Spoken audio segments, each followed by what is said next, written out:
Au commencement de Lego, 3 principes fondamentaux existaient. Numéro 1, pas de violence, ni d'univers sombre. Numéro 2, pas de militaire, ni d'armée moderne. Numéro 3, pas de briques vertes, car elles rappelleraient le camouflage militaire. Ces 3 règles avaient été imposées par Holger Christensen, le fondateur de Lego. Puis vint les années 90.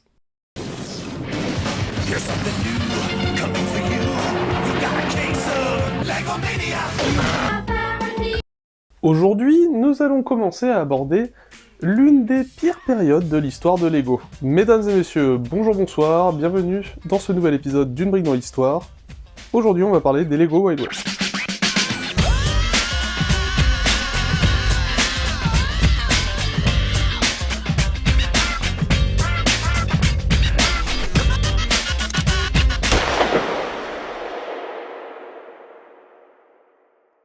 Tout d'abord, la question est de savoir quand est-ce que Lego a commencé à se vautrer.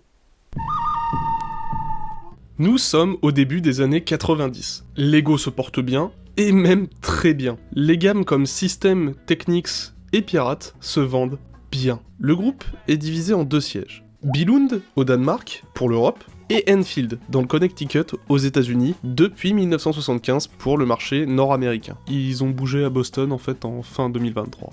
Les États-Unis sont un marché colossal, pour vous dire, ils représentent 40% des ventes de Lego Group à l'époque. Et vient le premier problème. Le marché états-unien est... comment dire ça ?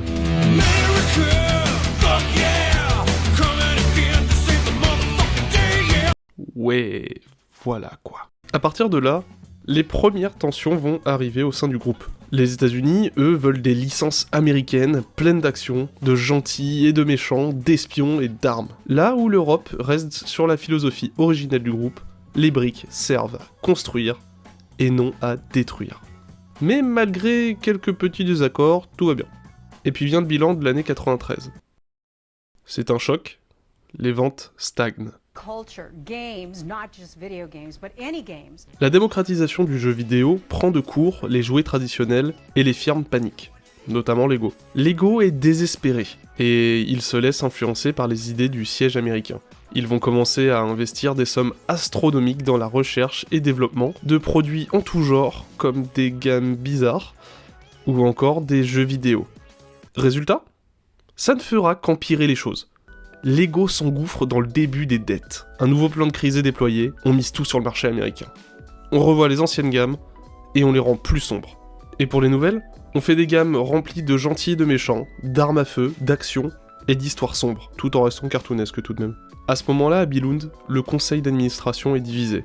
Entre ceux qui veulent donner carte blanche au marché américain et leur idée de l'amusement, et ceux qui souhaitent rester dans la tradition pacifiste de Lego. Finalement, le CEO de Lego, Holger Christensen, le petit-fils de Hall, choisit la méthode américaine et leur donne feu vert pour les nouvelles gammes.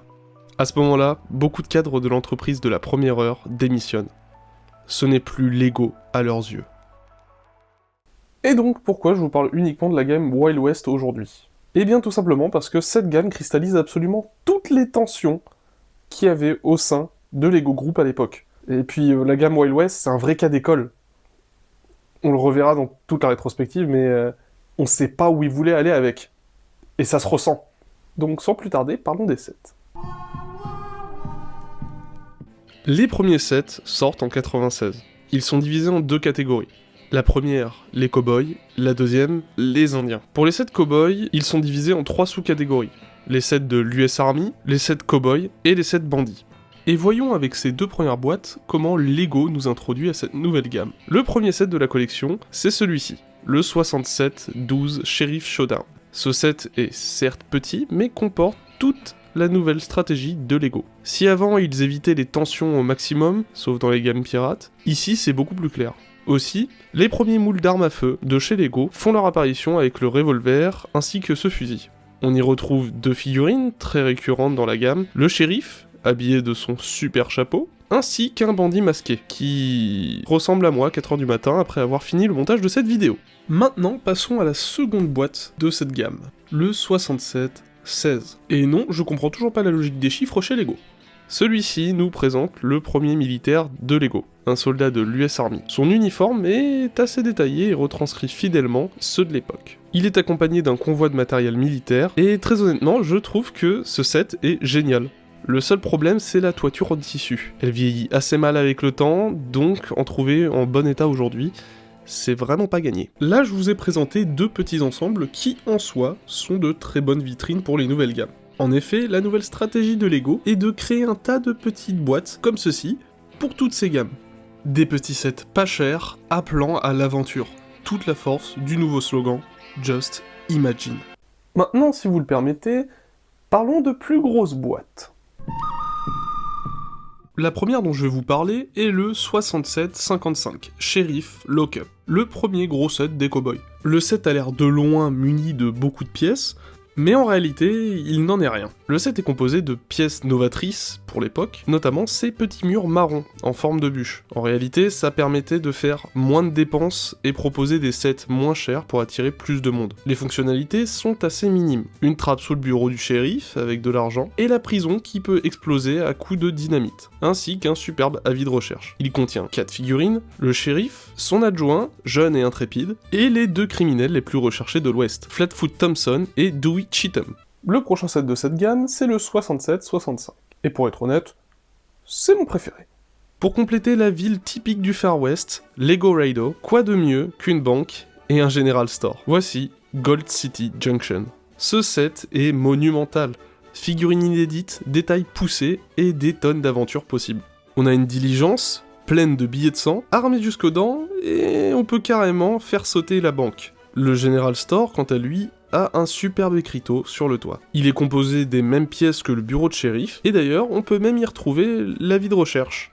Côté minifig, on retrouve notre bandit du premier set, notre shérif préféré, un soldat en poste, mais aussi 2 exclusivités, le banquier et le cocher de la diligence. Ce que j'adore avec ce set, c'est qu'il complète réellement la ville, et aussi qu'il est vivant. On a de nombreux personnages, des accessoires variés, et plein de petits détails qui permettent d'imaginer moultes aventures.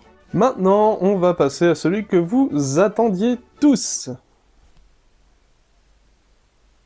Enfin, je crois. Le fort Lego Raido. Il en jette à première vue, et vous vous dites sûrement, Mazette, il doit posséder 30 millions de pièces. Eh bien, détrompez-vous, car si en effet l'extérieur semble remarquable, quand on se rapproche un peu plus près des détails, et on se rend vite compte que l'ensemble est plutôt rachitique. Et dire que je suis même pas encore un brick fan. Reprenons. En effet, le fort est principalement composé de ces fantastiques panneaux que nous avons déjà vus pour les bâtiments plus conventionnels, ce qui donne un air assez creux à la construction malheureusement. Néanmoins, ça ne lui retire aucunement le plaisir de jeu et l'esthétique léchée. Mention spéciale au quartier général au fond du camp, le fait qu'il soit isolé renforce l'aspect militaire du camp. Le fort est construit de manière à ce que nous puissions accéder à absolument toutes les pièces de celui-ci. Habile, Achille. Au niveau des fonctionnalités, on y retrouve des portes et des cellules aussi. Ainsi qu'une trappe dans le quartier général qui donne tout droit sur une des cellules. Ensuite, on a aussi une diligence de matériel militaire, très semblable à ce que nous avions déjà eu dans le 6716, mais cette fois-ci sans la bâche en tissu. L'année 96 se termine et au total ce sera 6 sets qui seront sortis dans cette gamme. On en a abordé la plupart, et honnêtement, ça s'est pas très bien vendu. Voilà, ça s'est pas très bien vendu, mais au moins ça a trouvé son public. Donc Lego décide de réitérer l'expérience en 97, en mettant d'abord en scène des petits personnages dans de petites boîtes, s'assimilant aux ancêtres des Battle Pack, afin d'attirer plus de consommateurs. Ensuite, l'année 97 est aussi marquée par autre chose. On a enfin les grands absents de la première vague, les Amérindiens. Et on commence sans plus tarder avec le 67-18. Celui-ci est simpliste, mais diablement efficace. Il est composé d'un décor représentant la nature, et d'ailleurs voici la première apparition de cette souche d'arbre, pour y cacher une figurine. Il y a aussi un totem, un cheval qui est tout bonnement magnifique, et 2 indiens, là aussi, très réussis. Ah, et pour ceux qui se demandaient à quoi ça ressemblait un Lego avec un nez, eh bah vous les avez, voilà. Bon ok, on l'avait déjà sur Flatfoot, mais n'empêche, je trouve que sur ceux-là c'est encore plus perturbant. Ce set est simple et représente la majorité des sets indiens, que ce soit les plus petits ou les plus gros. Des sets simples, représentant des figurines qui vivent leur vie. Les dernières traces du Lego Pacific que nous connaissions. Bon, ok, juste faites abstraction des arcs et des flèches, et on sera bon. Et c'est pour ça que je ne vais pas vraiment m'attarder dessus. Les sets amérindiens se composent tout le temps de la même manière, et ce serait pas très utile de vous les énumérer. Mais si vous voulez voir ces sets de plus près, je vous recommande la chaîne de TrickBricks. Au total, en 97, ce sera 11 sets qui nous seront proposés dans les rayons. Malheureusement, le public n'accrochera pas, et Lego ne relancera pas de troisième vague. En 2002, au pire de la crise, ils rééditeront certains sets sous le nom de Lego Western. Malheureusement, ceux-ci ne se vendront pas, et encore pire, ils arrêtent définitivement la gamme après de nombreuses plaintes vis-à-vis de cette gamme. Mais on y revient un peu plus tard dans la vidéo. Comme je l'ai dit au début de cette vidéo, c'est un vrai cas d'école. La première vague misait tout sur l'action, la deuxième, elle aborde un côté paisible des Amérindiens, en ne les confrontant jamais. Mais le vrai problème, c'est la thématique. D'autant plus dans les années 90.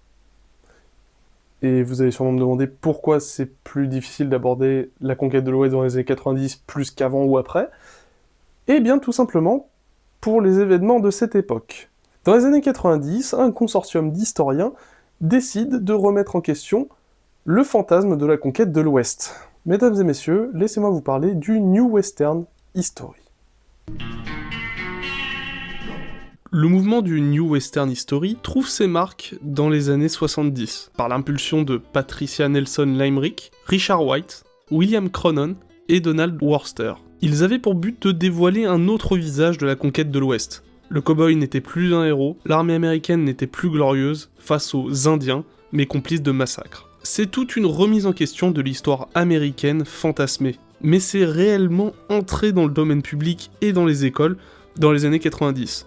On atteste certaines œuvres, comme Danse avec les loups ou Dr. Quinn, femme médecin. Tandis qu'à l'école on expliquait aux enfants les violences subies par les Amérindiens, Lego sortait des sets où les cow-boys et les Indiens rejouaient le western classique. Forcément, le décalage était énorme. Et le reste ? Attention, les Indiens arrivent ! Visage pâle. Je précise que le décalage dont je viens de vous parler s'est nettement fait ressentir durant la réédition de ces sets en 2002. D'ailleurs, le nom de cette gamme a changé entre deux, c'est-à-dire qu'en 96 c'était Wild West, et en 2002 ça devient Western. Ma théorie personnelle, c'est que Wild West c'était tout le fantasme américain historique qu'il y avait avant cette remise en question, et que en 2002 on a préféré vendre le set comme un western classique des années 60. Et justement la pilule n'est pas passée. Cette gamme a particulièrement marqué les gens l'ayant possédé, et même ceux qui ne l'ont jamais eu. Il suffit de regarder le nombre de demandes de réédition de cette gamme pour se rendre compte qu'effectivement, beaucoup de gens rêveraient de revoir cette thématique et cette gamme au goût du jour. D'ailleurs, si vous voulez voir le meilleur brick film de tous les temps, en tout cas l'un des meilleurs, je vous conseille de regarder America Out Loud. C'est en anglais, ça dure une demi-heure, ça vous fera pas de mal, et en plus de ça, c'est superbement animé. À mes yeux, c'est une gamme qui a cristallisé autant les remises en question de son époque que les crises internes de Lego. En somme, une autre brique dans l'histoire. Mais si cette gamme n'a pas fragilisé Lego, et qu'elle a même su se trouver un public, infime soit-il, quelle est la gamme qui a fait faillir la firme danoise ? Eh bien pour le savoir, je vous donne rendez-vous au prochain épisode. Sur ce, construisez l'avenir, c'était Evie, ciao.